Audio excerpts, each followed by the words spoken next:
ሰላም ሰላም ሰላም ክትሉ ትምኒተ እዩ ናይ ሎምዓንቲ መምፅኢ ከዓኒ ናይ ደናግል ኣብ ኣስመራ ሚሽን ተጓዒዘን ዘለዋ ናታተን ክዛረብ ኢለ እየ ንሱ ከዓኒ ብጣዕሚ እቲ ዝገብርኦ ዘለዋ ብጣዕሚ ዘሐጉስ እግዚኣብሄር ደስ ዘብሎ ቀሊል ሚሽን ኣይኮነን።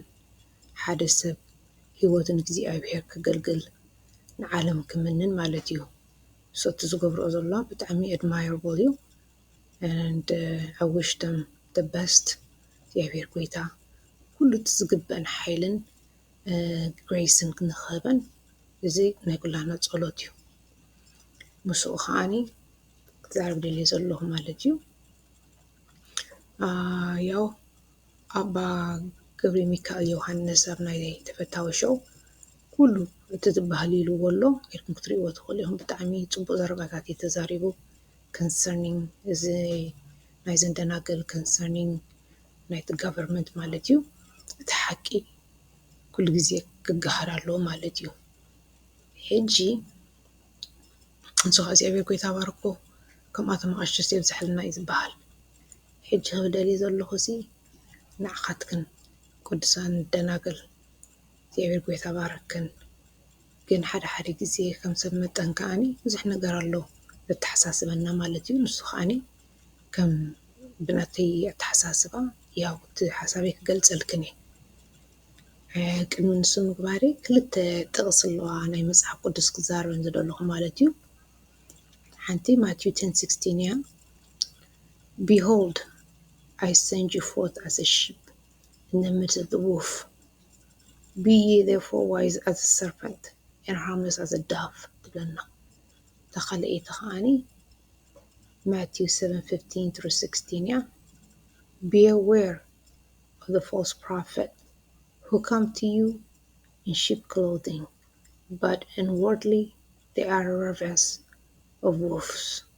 You will know them by their fruit ትብል ማለት እዩ። ሕጂ ክዛረብ ደልየ ዘለኹ እቲ ሓቂ ለይዳውን ክንገብሮ ኢና። ምስኡ ከዓኒ ኣንቲ ፖፕ ኣቡነ ኬርሎስ the fifth patriarch ማለት እዩ እቲ ሕጂ ዝሞተ was ordained by Antichrist ኢሳያስ ኣፈወርቂ እዚ እቲ ሓቂ እዩ።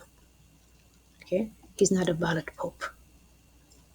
ሕጂ እቲ ሓቂ ከዓኒ ሓደ ኣቡነ Antonius third patriarch is a genuine pope of Eritrea 2000 to 222 ማለት እዩ። ኣቡነ Antonius ከዓኒ ከምቲ ኩልና ንፈልጦ This man was crucified with Christ in the hands of these Pharisees, sheep's in wolf clothing. እዚ ከዓ እቲ ሓቂ እዩ። ምስኡ ከዓ እቲ ካልኣይ This communist party is committing genocide, slaughtering women and children, nuns and priests, destroying holy ground, killed over 750 innocent people at Mariam Zion mercilessly. They committed diabolic crimes and desecrated our holy church. እዚ እቲ ሓቂ እዩ።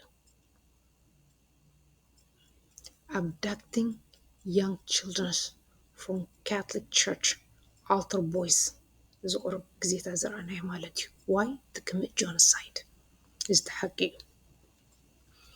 ሕጂ in general እዚ administration ናይ ኢሳያስ are at war with God himself. እዚ እቲ ሓቂ እዩ። ሕጂ ዘለኒ ሕቶ ክቡራት ኣሕዋት ደናግል ተን ሕቶ ናተይ ከዓኒ I am sure እዚ ሕጂ ለይዳውን ዝገበርክዎ ማለት እዩ ድናይ ከም ዘይትገብሮ እቲ ሓቂ ይኣመን እየ። So knowing these facts, how do you plan to proceed with your mission? God's work is my question to you. how can one truly serve God with all honesty ኢና ንዛረብ ዘለና ሕጂ under this wicked regime? ንሰማዕ ኣለና ህንፃታት ይህነፅ ኣሎ፣ መሽናት ይኣትዋ ኣለዋ፣ ፋክተሪ ክስራሕ እዩ። Okay, do you honestly believe you have access to these funds? ምክንያቱ ካብ ህዝቢ እዩ ክመፅእ እቲ ገንዘብ ሓደ ምክንያቱ ቤተክርስትያን ከተወፊ ትኽእል ናይ ሓገዝ ወይ ቫቲካን ኣይኮነትን ንደናገል ትሕግዝ ዘላ እዚ ኩሉ ኣብ ርእስኽን ኣሎማ ንኽብል ኢለ እየ። Did you ever stop to think how you guys going to manage all this?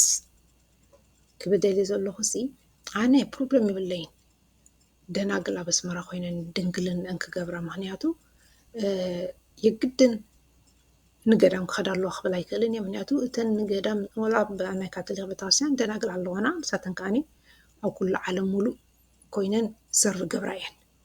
ክላስተር ናን ዝበሃል ከዓ ኣለዋና ኣብ ገዳም ዝዕፀዋ ማለት እዩ ዘይረኣያ ካብ ሰብ ዝረሓቓ ማለት እዩ። ግን ንስኻትኩም ከም ዝርድአኒ ዘሎ ሬጉላር ናንስ እዮም ክላስተር ናንስ ኣይኮንክንን ማለት እዩ።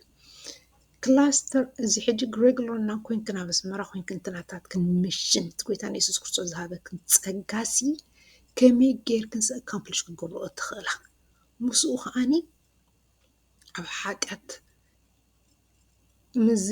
ምዝ መንግስቲ ኮይንካስን ኣብ ሓጢኣት ከይወደቅካሲ ከመይ ጌርካ ኣካምፕሊሽ ክገብሮ ትኽእል ይኽእል ኢልካ ሓተክ እንደሊ ዘሎ እዚ ስኒ ሓሲብክናሉ ዲኽን ከምቲ